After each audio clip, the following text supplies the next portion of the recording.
Zee 24 तास एक पाऊल पुढे। गोदावरीच्या पानवेलींचा गुंता दिवसेंदिवस वाढत चाललाय। महापौरांनी पाहणी दौरा केला। स्थायी समिती सभापतींनी पानवेली काढण्याचं आश्वासन दिलं। पालकमंत्री छगन भुजबळ यांनी अधिकाऱ्यांना खडे बोल सुनावत तात्काळ कारवाई करण्याचे आदेशही दिले। एवढंच नाही तर प्रशासनाकडून कुठलीही हालचाल इतकं सगळं झाल्यानंतरही आजपर्यंत दिसलेली नाही। गोदामाईच्या अवस्थेवरून शहरात राजकारण रंगू लागलंय। मात्र गोदामाई मोकळा श्वास कधी घेणार याचं उत्तर लोकप्रतिनिधी देऊ शकत नाही।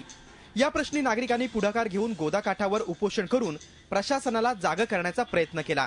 मात्र तरीही ढिम्म प्रशासनाला जाग येत नाहीये। गोदापात्रात जे ड्रेनेजचं पाणी सोडलं जातंय ते पहिल्यांदा थांबवावं, त्यानंतर पानवेली काढण्यास सुरुवात करावी अशी मागणी होते। पानवेली हे दाखवायचं कारण आहे। मूळ जो विषय आहे की गोदावरीमध्ये गटार जी सोडल्या गेलेली आहे सगळीकडे, त्याच्यामुळे या पानवेलींची वाढ होते। आमची मूळ बेसिक मागणी जी आहे ती गोदावरीचं गटारीकरण बंद करावं पहिलं, त्याच्यानंतर पानवेली काढाव्या। यांना आहे ना या सगळ्या प्रशासनाला ही सोन्याची अंड देणारी कोंबडी वाटते आहे की जेणेकरून दरवर्षी त्या पानवेली येत राहाव्या, नंतर त्या काढत राहाव्या, त्याच्यासाठी लाखो रुपये खर्च करावे म्हणजे पैसे खाता येतील। या प्रश्नी महापौरांचा पाहणी दौरा होऊन 2 महिने झाले तरी काहीच कार्यवाही झाली नाही।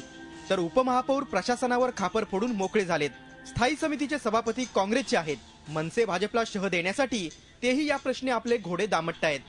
तर दुसरीकडे पानवेली काढण्याची जबाबदारी पालिकेची असल्याचं सांगायला पालकमंत्री विसरले नाहीत। मी त्यांना सांगितलं की हा निर्णय जो आहे हा तुम्ही घ्यायचा आहे। कुठल्याही परिस्थितीमध्ये या पानवेली तिथे आहेत, त्याच्यामुळे पाऊस वाढल्यानंतर ते पाणी जे आहे नदी तीराच्या बाहेर येता कामा नये, पूर परिस्थिती निर्माण होणार नाही याची काळजी घ्यायची आहे। गेल्या 4 महिन्यांपासून पालिकेचं प्रशासन अधांतरी आहे। जिल्हाधिकाऱ्यांकडे आयुक्त पदाचा अतिरिक्त कारभार आहे। मात्र तेही 8-10 दिवसांच्या रजेवर गेल्यानं गोदावरी प्रदूषणासह शहरातल्या इतरही समस्या कधी सुटणार याच्या प्रतीक्षेत नाशिककर आहेत। झी 24 ताससाठी मुकुल कुलकर्णी, नाशिक। झी 24 तास एक पाऊल पुढे।